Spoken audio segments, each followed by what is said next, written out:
Salut à tous, j'espère que vous allez bien, c'est Romain et on se retrouve pour la petite vidéo du jour. Comme hier, quelques petits thèmes sélectionnés, je vais vous donner mon avis. Et puis pour vous, c'est évidemment l'espace commentaire qui est ouvert. Alors avant de commencer, petit placement de produit pour le site ZoFoot qui vous propose des maillots non officiels mais d'excellente qualité, que ce soit au niveau des coutures, des flocages, des sponsors, les blasons, beaucoup de clubs représentés, le PSG bien sûr. Des survêtements aussi sont trouvables sur le site, des délais de livraison assez raisonnables, tout comme les prix bien sûr. Et un petit code promo, lien vers le site dans la description. Vous avez aussi la livraison gratuite à partir de 79 € d'achat, ce qui vous fait déjà plusieurs maillots dans le panier. Donc voilà, n'hésitez pas à aller y faire un tour et pourquoi pas vos emplettes. Allez, on va pouvoir commencer. D'abord, je reviens 2 points sur la vidéo d'hier.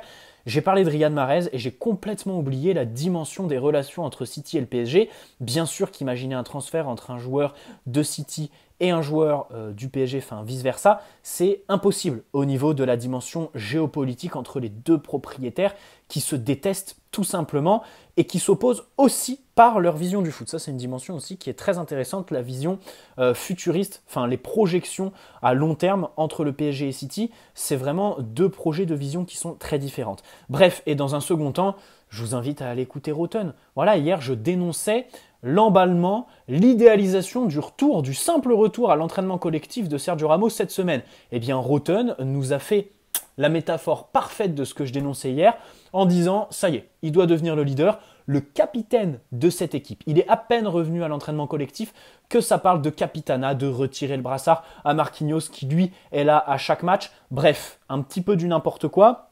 Je tenais juste à le signaler parce que c'est vraiment la métaphore parfaite de ce que je dénonçais justement hier. Aujourd'hui, on va parler de 3 petites choses. Nkunku d'abord, qui a été associé au club hier, ça fait un petit peu de bruit, même si l'information n'est pas fiable en soi. Ensuite, on va revenir sur Giovanni Lo Celso. Alors ce week-end, il a fait le tour des réseaux sociaux parce qu'il a tiré un corner n'importe comment, mais on va pas revenir là-dessus. Et dans un dernier temps, bon, je voudrais quand même parler des sélections internationales. C'est pas un sujet qui m'intéresse, mais il y a quand même 2-3 trucs à dire aujourd'hui, plus que jamais, dans cette période un petit peu de flottement, on va dire, dû au départ de nos internationaux. Bref, Nkunku, qui intéresse le PSG pour l'été prochain selon Sport Bild, au même titre que des clubs anglais, espagnols ou italiens. Rajoutons quand même que pour faire défaut évidemment à la fiabilité de cette info, Sport Bild se sont permis de préciser que c'était dans le cadre du remplacement de Kylian Mbappé et qu'ils ont aussi précisé que Kylian Mbappé pourrait remplacer Mohamed Salah s'il ne venait pas à prolonger à Liverpool. Bref, tout ça vous montre à quel point cette information est très peu fiable, mais il y a 2 dimensions sur lesquelles j'aimerais revenir concernant Christopher Nkunku. Alors on se souvient, il a eu sa chance, notamment sous Thomas Tuchel, il a quand même joué pas mal de matchs, son niveau dans la rotation aurait pu peut-être avec le temps devenir intéressant, mais il y avait des prestations un petit peu quelconques, et surtout l'occasion de le vendre à Leipzig 15 millions d'euros, avec je crois un pourcentage à la revente selon le journal L'Équipe, le montant du pourcentage à la revente n'est pas connu, mais il y en a un, 15 millions d'euros, avec globalement une carrière en professionnel pas très costaud. Voilà, peu de matchs en professionnel. Donc je trouve quand même que 15 millions d'euros, c'était plutôt bien vendu depuis. Évidemment qu'à Leipzig, tu te développes. Évidemment qu'à Leipzig, là, il faut stopper l'hypocrisie. Bien sûr que dans un club comme ça, t'as beau être formé au PSG, tu atteins un niveau que tu n'aurais jamais atteint au Parc des Princes. C'est sûr et certain parce que le PSG n'a pas le temps, l'énergie nécessaire pour te laisser évidemment prendre tes marques et performer comme il le fait, parce qu'il a eu aussi besoin de temps, parce que bon, pour faire très court, aujourd'hui, c'est la plaque tournante de cette équipe, ça dépend de lui, la production offensive, la production statistique aussi. On se souvient que certains peuvent imaginer Nkunku jouer au milieu de terrain, là il évolue beaucoup plus haut, et dans la surface, il est vraiment très à l'aise, dans le dernier geste, il est surtout décisif, donc voilà. Il y a un enthousiasme qui s'est créé autour de cette information parce que Christopher Nkunku, bon, d'abord, n'a jamais caché son envie de revenir, ou du moins le fait qu'il accepterait si le PSG se présente, et surtout parce qu'aujourd'hui, c'est un joueur qui performe, c'est un joueur qui a des qualités. Mais voilà, tout ça reste un petit peu à relativiser. Je trouve quand même que il y a une tendance qui se développe au PSG, c'est-à-dire une façon de penser qu'il faut absolument combattre. Nkunku n'est pas nul. Nkunku, c'est vrai, est un très bon joueur et un super garçon, je pense. Pas de problème là-dessus. Et le problème, c'est que dans la communauté, on a été habitué au Draxler, au Rafinha par exemple. Et on se dit qu'à partir du moment où le mec a des qualités, ou du moins plus de qualités que ces joueurs-là, et il faut absolument foncer sur lui, sans essayer d'instaurer de la logique tactique dans la réflexion, et puis peut-être aussi de l'exigence vis-à-vis du niveau d'un joueur comme ça, parce que Nkunku, peut-être que oui, pour la rotation, ça peut être pas mal, mais on parle aussi quand même d'un joueur qui va se revendre 50-60 millions d'euros, je pense, s'il part de Leipzig. Ce que je ne mets pas, bien sûr, à moins que ce soit dans 2 ans et que sur les 2 prochaines années, il ait vraiment continué sur la lancée sur laquelle il est actuellement. Mais voilà, dans la communauté parisienne, je trouve quand même qu'il y a un enthousiasme qui se crée un petit peu trop facilement et on en oublie presque que notre secteur d'attaque est d'abord vieux. Bon, Nkunku est jeune, donc ça, pas de problème là-dessus, mais il faut surtout de la classe mondiale. C'est comme au milieu de terrain. Et dans un second temps, ceux qui critiquent le fait que le PSG fasse revenir Christopher Nkunku alors qu'on l'a vendu 15 millions d'euros. Écoutez, je pense que ces gens-là, on les entendait un petit peu moins quand Chelsea a payé plus de 100 millions d'euros pour faire revenir Lukaku, qu'ils avaient revendu, je crois, une trentaine de millions d'euros à l'époque. Tous ces gens-là, on les entendait moins. Et de l'autre côté, je trouve qu'en fait, il n'y a rien d'hypocrite à constater que le niveau qu'il a actuellement, il ne l'aurait jamais eu en restant au PSG. Tout simplement. Et que si, bien sûr, au bout d'un moment, il a un statut qui fait qu'il aurait sa place au PSG et que le PSG décide de foncer sur lui, je vois pas en quoi ce serait mauvais ou en quoi ce serait sujet à des critiques. Mais le problème, c'est qu'aujourd'hui, je pense pas qu'il ait vraiment le statut qui justifie un transfert à 50-60 millions d'euros. Je demanderais quand même un petit peu plus de garantie. Et puis aussi, dans ce championnat allemand, bon, vous savez que j'ai pas une dent contre le championnat allemand, mais je trouve qu'il est quand même à nuancer dans sa dimension tactique. Christopher Nkunku s'éclate là-bas, pourquoi pas y rester aussi, franchir un cap, mais en allant à Dortmund ou au Bayern, par exemple. Voilà. Bref, j'en arrête ici sur Nkunku. Je me suis arrêté un petit peu trop longtemps parce que cette information n'en reste pas moins, pas du tout crédible. On va passer au second dossier aujourd'hui, le transfert de Lo Celso du Betis Séville à Tottenham. Parce que le PSG avait inclus un pourcentage à la revente lorsqu'on a vendu Betis au terme d'un prêt payant, 22 millions d'euros.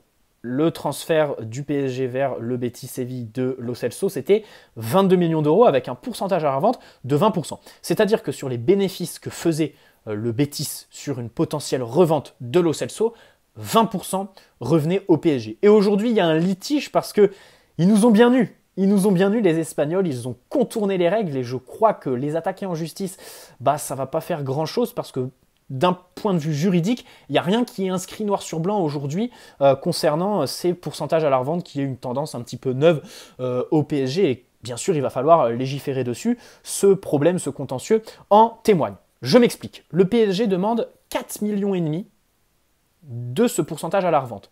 Le Betis Séville estime qu'il faut en verser que 1,5 million. Pourquoi? Parce qu'avant d'être transféré à Tottenham, Lo Celso a été prêté dans le cadre d'un prêt payant de 16 millions d'euros. Vous voyez évidemment, bon, il ne faut pas être idiot. Le prêt payant a été surévalué de la part du Betis Séville. C'est une évidence. Et il y avait une option d'achat de 32 millions d'euros que Tottenham a décidé de lever, donc ça fait 48 millions d'euros au total pour Lo Celso. Donc le PSG estime qu'il faut 20% du bénéfice qui est réalisé sur ces 48 millions d'euros globaux. Alors que Séville écarte évidemment les 16 millions d'euros de ce prêt payant. Du coup, ne considère que les 32 millions d'euros et donc voilà le pourcentage à la revente sur cette somme. Voilà ce qui bloque. Le PSG demande 4,5 millions. Séville veut donner 1,5 million. Je crois qu'il y aura une audience la semaine prochaine au TAS, le tribunal arbitral du sport. On espère en savoir un petit peu plus, mais je voulais quand même mettre en lumière cette petite histoire-là, ce petit contentieux, parce que c'est quand même assez intéressant. Ça montre que à chaque fois, de toute façon, on a beau avoir des codes du travail énormes qui font des milliers de pages surdimensionné, eh bien, à chaque fois que tu as une idée neuve, il faut légiférer dessus. Le plan juridique, là, pour l'instant, n'est pas très clair. Et j'ai vraiment hâte, je vais suivre ça de près personnellement, j'ai hâte de savoir ce que va donner le résultat de ce contentieux. Après, bon, j'en sais pas assez pour vous parler de tout ce qui va être de l'audience, des possibles sanctions, des dédommagements financiers. Je sais pas, peut-être que le Betis va devoir verser au PSG. Je sais pas du tout. Et dernier point de cette vidéo, le plus gros, c'est évidemment les trêves internationales. Il y a beaucoup de choses aujourd'hui à dire. Alors d'abord, la première dimension sur laquelle je voudrais revenir, c'est la fameuse blessure musculaire de Draxler qui revient à Paris. Il était avec sa sélection allemande. Il s'est blessé à la cuisse de manière musculaire et ça va l'écarter des terrains, attention, 6 semaines. 6 semaines. un mois et demi sans Draxler. Bravo, super, blessure en sélection internationale. Et j'aimerais quand même noter que les blessures musculaires, Verratti par exemple, nos joueurs se les font avec les sélections et pas du tout au club. Quand ils se blessent avec le club, ce sont des coups. Ce sont vraiment des coups qu'ils prennent. On peut penser à Verratti contre l'OM. Verratti d'ailleurs, avant le Final 8, on s'en souvient, hein, quand Choupo-Moting le blesse à l'entraînement, juste avant le match contre l'Atalanta et qui prive Marco Verratti de ce Final 8, c'est un coup, encore une fois. Nos joueurs, quand ils sont au PSG et se blessent, c'est avec des coups. Ça, c'est une tendance qui est neuve et je trouve que c'est quand même à mettre à l'honneur du staff médical qui gère peut-être plutôt pas mal les organismes des joueurs. Donc ça, c'est à mettre en avant. Bien sûr, de l'autre côté, tu peux critiquer les trêves internationales dans un premier temps, les calendriers, parce que pour moi, ce sont les calendriers qu'il faut critiquer en premier. Ensuite, les règlements, bien sûr, parce qu'il faut encore une fois légiférer, ça Leonardo l'a dit. Et puis ensuite, les sélections. Bien sûr qui en profitent, mais que voulez-vous? On leur propose ça, ils ne vont pas se refuser de sélectionner Lionel Messi, puisqu'on va venir à lui juste après. Keylor Navas, alors rappelez-vous, il était blessé, je crois que c'était au coude, ça parlait d'une longue absence pour lui au début. Du coup, il était resté à Paris pour se soigner, il n'était pas sélectionné avec le Costa Rica. Au final, aujourd'hui, ça va mieux, il a pris l'avion pour aller avec le Costa Rica. Il est sélectionné un petit peu sur le tard, et il va jouer avec le Costa Rica. Bon, je pense qu'il ne faut pas être hypocrite. Dans ce dossier, je pense que Navas savait très bien que contre Nantes, le 20 novembre, il ne jouera pas. Et que très probablement, contre Manchester City, ce sera... Ah, quoique non, Donnarumma a joué le match à Leipzig. Ah non, Donnarumma a joué le match à Leipzig. Ah, je ne sais pas trop quoi en penser. Parce que c'est vrai qu'à chaque fois que les joueurs reviennent de trêve internationale, bon, Pochettino laisse les cages à Donnarumma, ce qui est assez logique, il a une bonne excuse. Navas, en général, est revenu sur Paris un tout petit peu plus de 24 heures avant le coup d'envoi, donc est un petit peu trop juste parce que décalage horaire, manque d'entraînement et tout ça. Donc il donne le match d'après à Donnarumma, et là, du coup, il a aussi, en parallèle, la tendance à donner pas que un match, des dynamiques, à instaurer des dynamiques chez ses joueurs, c'est-à-dire laisser à chaque gardien 2-3 matchs. Voilà, Donnarumma a joué 2-3 matchs, Navas aussi, et là du coup, ce serait Donnarumma contre Nantes. Je pense que là c'est acté avec le fait que Navas va jouer, je crois, dans la nuit de mercredi à jeudi. Sachez aussi que contre Nantes, il est possible que les Sud-Américains soient disponibles, parce qu'ils jouent dans la nuit de mercredi à jeudi, et non pas dans la nuit de jeudi à vendredi, et surtout parce que le PSG ne joue pas vendredi soir, mais plutôt samedi soir. Donc il y a possibilité qu'ils aient un, voire peut-être 2 entraînements au camp des loges avant de jouer samedi, donc la possibilité d'être disponible ou du moins à rentrer. Bref, je pense quand même que les cages seront à Donnarumma, et donc après contre Manchester City. Mais dans tous les cas, Keylor Navas qui a décidé d'aller en sélection, je trouve quand même que c'est un peu abusé, quoi. C'est comme Paredes, le mec est blessé, le club annonce et diagnostique que son retour se fera après la trêve internationale, mais il décide quand même d'aller avec sa sélection. Paredes, il a joué beaucoup plus avec la sélection argentine qu'avec le PSG ces derniers mois. Et bien sûr, se pose la question de Lionel Messi, qui est justement prêt à jouer contre l'Uruguay. Je crois que ça va être vendredi dans la nuit, Argentine-Uruguay. Et donc Messi, son sélectionneur, a dit qu'il était presque disponible, quoi, apte à jouer. Donc au minimum, je pense qu'il jouera une partie du match. Et je pense qu'ils vont tout faire pour le titulariser. Écoutez, je pense qu'il ne faut pas être hypocrite. C'est pas du ressort des joueurs. On ne peut pas reprocher à Paredes, Messi d'aller représenter leur sélection, leur pays. On sait très bien que là-bas, la culture foot est complètement différente, qu'ils sont complètement fous de leur sélection et que c'est un honneur. De l'autre côté, c'est vrai que tu te dis que les 8 millions d'euros par an, c'est le PSG qui les verse à Paredes. C'est pas la sélection argentine. Messi, c'est le PSG qui verse ses 35 millions d'euros. Si vous voyez ce que je veux dire, bien sûr. Donc là, dans cette dimension, c'est vrai qu'on peut critiquer. Pour ce qui est de Lionel Messi, je crois qu'il ne faut pas se voiler la face. Il a signé au PSG. Alors, Riolo a utilisé la métaphore de la salle de sport pour se préparer à la Coupe du Monde 2022. Alors, elle est vraiment exagérée, mais dans le fond, c'est à peu près ça. Il est ici avec comme objectif principal, évidemment, la Coupe du Monde 2022 qui sera sa dernière. D'ailleurs, c'est le cas pour Neymar aussi et Di Maria. Donc ça, je pense qu'il va falloir l'accepter. Pour chaque trêve internationale, ce sera priorité à la sélection pour ces joueurs-là. Et donc, j'aimerais quand même en venir à Lionel Messi. Pour moi, c'est vraiment du ressort des règlements et tout ça, la FIFA et tout ça, parce que le club aujourd'hui est clairement perdant. Le club est clairement perdant, et en plus, il y a un souci de surconsommation du foot qui fait qu'aujourd'hui, quand c'est la trêve internationale, on s'ennuie, Parce que quand c'est les clubs, on a trop de matchs, et quand c'est la trêve internationale, on n'en a pas assez, ou alors c'est des matchs qui ne sont pas vraiment intéressants. L'équipe de France provoque un désintérêt qui est quand même très très grand. Voilà, contre le Kazakhstan, bon, je m'en branle un peu. D'ailleurs, là, pour ce qui est du court terme, c'est vrai que c'est des belles affiches. Argentine-Brésil, Argentine-Uruguay, mais voilà quoi, la sélection, ils peuvent être sympas avec nous. Ils ont quasi les deux pieds en Coupe du Monde 2022. Ils sont quasi qualifiés. C'est des matchs éliminatoires. Ils sont quasi qualifiés. Donc franchement, ils pourraient faire un petit effort là-dessus. Et donc pour ce qui est de Lionel Messi, comme je le disais, il va falloir qu'on s'y fasse. Hein. Là, on ne pourra pas critiquer parce que critiquer pour que ça change, ok.